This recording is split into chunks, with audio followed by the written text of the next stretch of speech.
r/Nosleep. Posted by u/Born Beach. If a creature comes down your chimney this Christmas, you may not live to see the morning. Part 2. Naughty, the Sleigh Father hummed. I found myself nodding along. Yes, the man was naughty. The worst. He was an abomination, fit for disposal. He'd doubted me, made a mockery of me, and torn apart the life I'd so carefully built. Donovan, I said, doing my best to keep my voice level. Donovan Reed, isn't it? The light was faint. So faint. In spite of it though, I could see Mr. Reed had finally realized who I was, whether because his eyes had adjusted or he recognized my voice. Perhaps a combination of the two. His expression fell. That voice, you used to work for me, he choked out. Didn't you? I gazed at him, something horrible growing inside of me. It ate up all of my fear, my regret, my rage, and it left only hunger in their wake, a desperate desire for retribution. I did. A pause. He sensed it there, in my reply. He sensed the disdain, the hatred. I'm so sorry, he said at length. You were right. You were right about everything. That's true, I said. And you were wrong. Yes, I was. He winced in agony as the Sleigh Father lifted him higher by his tangled hair, then gently nudged him with a giant, clawed hand. Mr. Reed swung like a pendulum. You were right, he continued, weeping. He's real. Of fucking course he is. Are you? Am I what? I interjected. My hands, still burning with frostbite, became an afterthought in my mind. The warm piss in my pants hardly registered to me. I was beginning to build the puzzle. I was beginning to understand what this was. Are you asking me if I'm going to help you? Silence. Of course I'll help you, I said. I'm not a monster. Why would I ruin your life, all because you made a simple mistake? In the quiet of the cabin, Mr. Reed's shuddering tears struck the floorboards like gunshots. Thank you so much. He hardly sounded like the man I knew. If he weren't swinging in front of me, with his obnoxiously long hair and his fitted suit, I'd almost have doubted my own ears. He sounded weak. Cowardly. I'll ask the Sleigh Father to release you if you can do one thing for me. Ho ho ho. What is it? Anything. Your research is back on the table. Of course, it is. You're brilliant. Look at you. You saw this before any of us. You knew it was out there and... What's my name? I'm sorry? His words, once thundering along like a roller coaster, crumpled into a heap. Look, I'm not in a position to remember every fucking employee's name. That was years ago. You need to be reasonable. I took a step forward, and the floorboards creaked. I understood what the situation was now. It was written in the subtext of the legend, the unspoken and unwritten words that undercut everything about the Sleigh Father. A singular concept, one still celebrated to this day. Holiday cheer. I reached out a hand, gripping Mr. Reed by his silky black tie. His swinging stopped, and I pulled at the accessory, making him choke and gag. Are you fucking? He sputtered. Crazy? His face had lost the fear, the concern, the false remorse. In its place was something much more familiar. Malice. I let him go, and he gasped as his breath returned to him. My eyes shifted to the being behind him, the instrument of his destruction. The Sleigh Father remained still, clouded by darkness, with only his massive arm and singed white beard illuminated by the dim light spilling from his bag. Naadi or Nisei? The monster repeated, in that discordant voice masquerading his song. My eyes connected with Mr. Reed's, and an irresistible smile crept along my lips. To see him there, helplessly hanging by his hair and a slave to my whims, filled something inside of me I didn't realize I was missing. It filled a need for power, a need to be respected. Naughty, I said, surprising myself with the tone of authority. Donovan Reed is a terrible man. Ho ho ho. No. Mr. Reed screamed, even as the great red arm lifted him up to the rafters of the ceiling. His face screwed up in agony as the Sleigh Father gripped his legs with his other hand. Please. He shrieked, horizontal in the air. Please. I'm sorry, I'm so sore. His words were interrupted by the wet splatter of his intestines striking the cabin floor. It was hard to see in the darkness but easy to hear. I listened as the Sleigh Father pulled Donovan Reed apart, one end from the other, his innards slapping against the ground like spoiled fruit. Why Mr. Reed's last word died on his lips as the Sleigh Father slammed both pieces of him against the cabin floor, drenching me in an explosion of blood and bone. When it was finished, I sat in warm, wet silence. Donovan Reed's blood dripped from my mess of hair and soaked through my thermal pajamas. Something akin to a near-death experience flashed before my eyes, except it was aspects of my life and my research. I always believed the Sleigh Father to have been little more than a simple reaper. A monster hungry for souls, or other forms of mortal sustenance, piecing the veil once a year when its hunger grew too insatiable to ignore. I had been wrong. Much of the Santa Claus mythology fitted the Sleigh Father.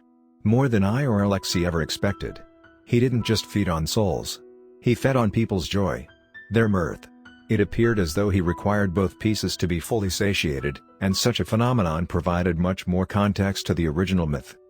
That girl, centuries ago, had been joyous when the Sleigh Father devoured her father, hadn't she? And now I had been joyous when he'd gifted me my revenge. I'd felt ecstatic watching Mr. Reed die. Ho ho ho. The cabin began to tremble, and soon the very floorboards snapped, and the windows rattled. It felt like it was being torn from its foundations. I steadied myself against the wall as a blinding light exploded from Donovan Reed's skull before quelling to a gentle gleam. It snaked around the cabin, revealing the full extent of the building's disarray. Tables had been upturned, documents littered the floor, and the fireplace had become little more than a pile of bricks and a frigid breeze. Shafts of moonlight pierced through the hole in the ceiling the chimney once occupied, revealing Mr. Reed's blood and bones scattered all over. The cabin was soaked in his blood. Then, the floating light passed across the Sleigh Father. It revealed a behemoth, clad in crimson cotton with white trim. Two legs burst from the long red jacket, coated in coarse, black fur that ended in leather boots. As the light swam upwards, I caught sight of the creature's arm scratching at its barrel chest. Its fingers were thick, human, but decaying. What I had earlier mistaken for claws were actually long, curled fingernails. "Thank you," I breathed, my heart thundering. "Thank you for this." "Tis son," it sang with a laugh. The orb of light ascended towards its mouth, and for the first time, I saw the monster's face. It was human but mangled. Above its white shock of beard were two pieces of coal, seared into its eye sockets. The skin of its face was discolored, a pockmarked mess of swollen, blistered flesh that sagged around its skull, and its nose was little more than two slits, with the faintest impression of bone jutting from beneath. Burns, I realized. His face had been burned beyond recognition. As the tiny orb of light finished its ascent, it revealed the Sleigh Father's red stocking cap. At the end of it was a white palm, and it blinked. It was looking at me. An eyeball twinkled where the palm should have been, glimmering like a star in the night. It seemed clear to me the creature meant me no harm, and so the researcher inside of me took over. "Can I ask you?" I began, before being cut off by a roaring sound of wind. The Sleigh Father had opened its mouth, and within its jaws, a blizzard roared, frigid and horrible. My hands, anguished with frostbite, became numb and unresponsive. My ears screamed, and my nose throbbed. My entire body ached with the stabbing sensation of absolute winter. Then, the light orb vanished, sucked up inside the Sleigh Father's mouth, and so too did the cold. I heard what sounded like a gulp and a swallow, and then another discordant, tuneless round of ho ho ho. Darkness returned. The Sleigh Father turned, his twinkling eye vanishing as he did, and began walking away from me. His lumbering footfalls crunched along the cabin floor, snapping pieces of Mr. Reed's bones as he made his way back to the demolished chimney. "Mi requiescimas to all," the Sleigh Father sang. I heaved a breath, warmth returning to my extremities. I couldn't help but smile. For the first time in decades, I felt full of Christmas cheer, so much so that I even finished the rhyme for him. "And to all a good night." His boots stopped, and the floor groaned as he turned back to me, that bouncing eye gleaming in the night. "Mer requiescimas to all," he repeated, though his voice had lost its whimsy. "I lesi you in Tiwoni, GHDS." My jaw fell open, the smile dying on my lips. No, that wasn't right. Why would he come back? I already had what I wanted. Mr. Reed was dead. The Sleigh Father turned around toward the chimney, chuckling to himself. "Hang on." I spat, my voice cracking. "You don't have to come back. It's fine. Seeing you was enough. I just needed to know I wasn't crazy, that I was right." "Now GHTI, he hummed, or right?" I blinked, not understanding. That wasn't the rhyme. "Nice," I said. "Not naughty, I'm nice. A good person abused and taken advantage of, just like that girl you saved. Remember?" Ho ho ho. His laughter echoed around the ruined cabin. "Now GHTI and right. I lesi you in Tiwoni, GHDS." He stepped into the remains of the ruined chimney, and shafts of moonlight framed him through the broken ceiling. His beard upturned with a smile, and then he bent his great legs and leapt upward with a grunt. A moment later, the ceiling trembled, and pieces of rafter crashed down around me. Above, I heard the Sleigh Father's chorus of ho-ho-oh, and his heavy boots crunching on snow. Then came the whip of reins and the rapid chatter of 8 abominations preparing to take flight. Their hoofs pounded against the roof in anticipation. 2 more whip cracks and the cabin rafters whined as the sleigh began to move, slowly at first, before the monsters broke off into a rumbling gallop. Through the shattered ceiling, I caught sight of the godless creatures taking flight. They were monsters in the truest sense of the word, pieces of children chopped up and reassembled into beasts of burden. Some had 6 legs and 1 arm, others 3 heads and 4 feet upon 2 legs. As the last remnants of the Sleigh Father's laughter faded in the distance, I idly wondered if he purposefully designed the beasts to be more hideous than himself. I chewed on the thought as I stumbled toward the kitchen, grabbing a flashlight from the drawer and flicking it on as I went. I used it to locate a blanket and a laptop, and then took a seat in the old rocking chair. With the blizzard gone, the night was uncharacteristically warm. Whether or not that was a consequence of the Sleigh Father's visit, I couldn't say, but I was thankful for it. It made thinking easier. I flipped the computer open, and my face was bathed in a blue glow. I noted the satellite connection was back online. Good. My fingers rocketed across the keyboard, sending out multiple emails to my contacts at the facility. I've done it, I told them. I've proven the existence of the Sleigh Father. Not only that, I added, but he told me he's returning in 2 days' time. We can acquire his sleigh. His bridge. I hit send, exhaling a sigh of relief. I truly had done it.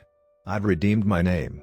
I'd resurrected my reputation and executed the monster that murdered it in the first place. It had been a busy night. An important night. I fully believed the Sleigh Father would return for me, but with the facility's resources, I suspected we could handle him. Their warlocks could do wonderful things with spells.